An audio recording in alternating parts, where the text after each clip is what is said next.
Day 2 began with an exciting trip on the Devil Nose Railway. And after that, we were taken by coach to Quito, where we picked up the train again, which took us to Riobamba. Let me say at this point, if you ever go to Ecuador, you must ride the Devil's Nose Railway. What is the Devil's Nose Railway? I'm so glad you asked that question, because I'm now going to give you all the boring details. In 1895, President Eloy Alfaro announced that they were going to build a railway line all the way from Quito to Guayaquil, the two major cities. The problem? It had to go over the Andes and through the Andes down to the coastal plain at Guayaquil. Having said that, they managed to build quite a bit of it and get as far as Riobamba from Quito, and from Guayaquil to Alausi. But there was a big problem getting between Simbambe and Alausi. Why? Because this was in the way. A 12-kilometre promontory mountain with virtually a vertical face. Everyone said it's impossible to build a railway here, and they are just the very words that an engineer needed to hear, because he said, no, it's not impossible. And let me quote what he came up with. The railroad will rise with a grade of 3.5% along a narrow cornice cut by blasting the wall of the perpendicular rock of the nose, and will extend beyond the bifurcation of the railway. When the train goes beyond the bifurcation, a switchman will jump from the locomotive and raise the lever to change the track. Then the train will continue its way up to the next narrow cornice in reverse until the next switchback. Then the switchman will change the tracks again, and the train will continue on its way through the cornice until crossing the Devil's Nose. So what does this actually mean? Well, apologies for the simple diagrams, but imagine this is the side of the mountain.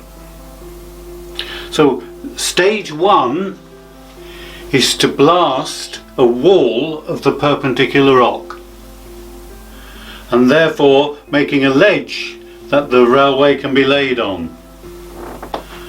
Now once that was done, they had to then get the track from Sibambe all the way up to Alausi. And this is how it worked. The train left Sibambe and gradually on an incline went up past the bifurcation, which is just a junction. The points were changed, and then the train reversed up another track to another bifurcation.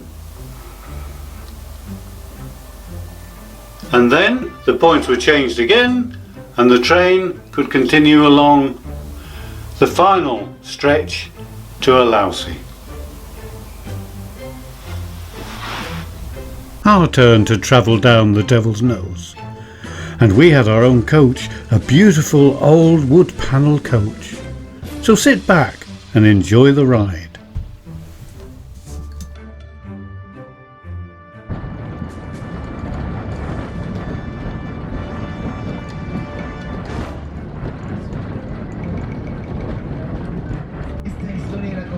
Del ferrocarril más difícil del mundo. So, dear guests, welcome to this Devil's Nose train. Here we're gonna get into unos empresarios, y uno de ellos Y hoy, en unos momentos, van a ver dónde nace el río Chan Chan. No sé si...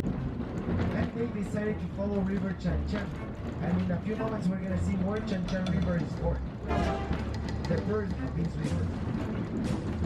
Okay? As they follow parallel to the mountains, in some areas they will be over 4 or 5% of how steep it was. And as they went up to the mountains, as they had the worst and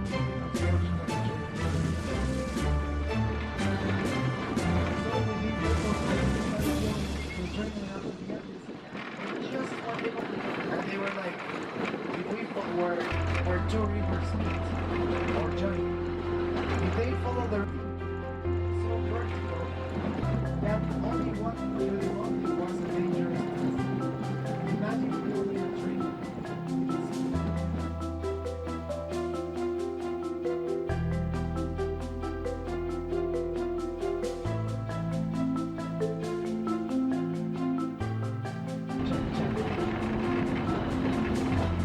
Así que en pocos momentos estén atentos a que se puede levantar porque nuestro We are approaching the first bifurcation, and the track you can see on the right is the track that we will shortly be going down in reverse.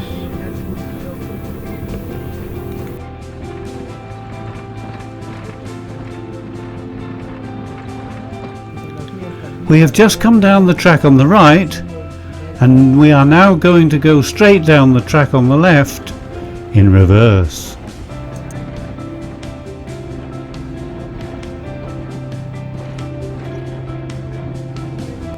Let's speed it up a bit.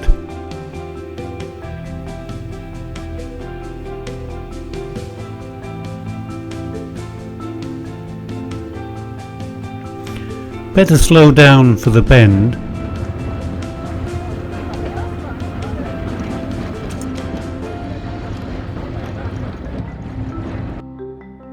We are approaching the second bifurcation, and we'll be shortly on that track you can see, travelling in a forwards direction. Fotografías de la montaña que acabamos de bajar.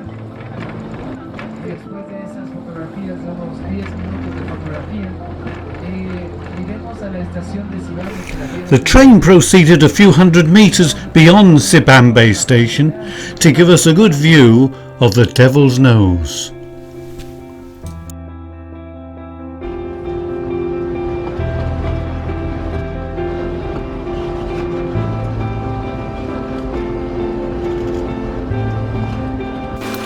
Before returning to the station where we could obtain refreshments, have a wander around and watch dancers.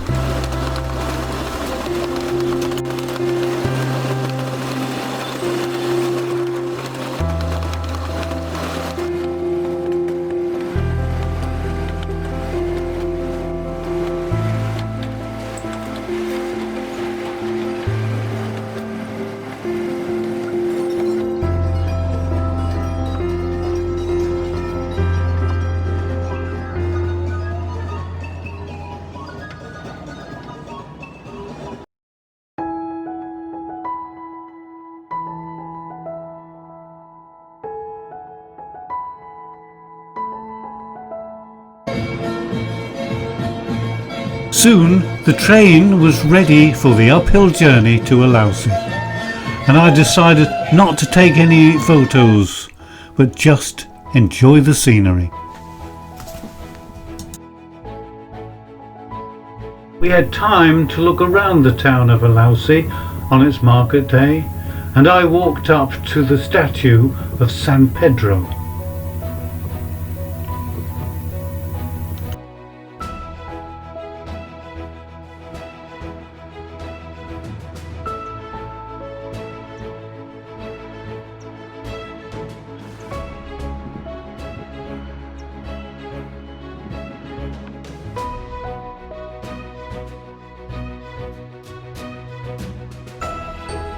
Our coach then took us up to nearly 2 miles above sea level, and we joined the train that would take us all the way to Quito.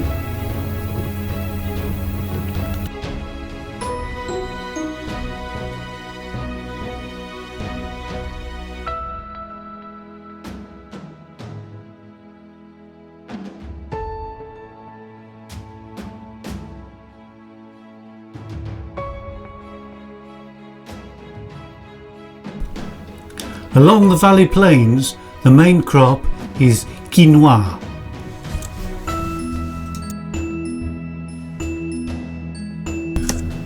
The train stopped at Colta, where the Spanish built their first church in Ecuador, intending to make Colta the capital city, before eventually deciding on Quito.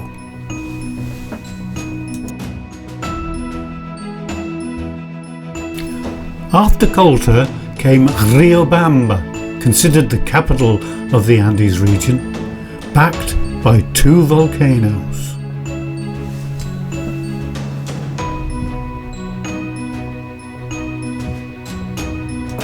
The coach took us to our haciendas a few miles outside the city.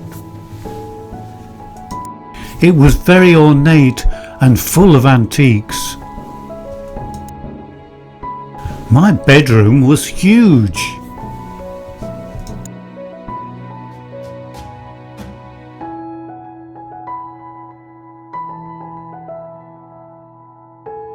It had a pretty garden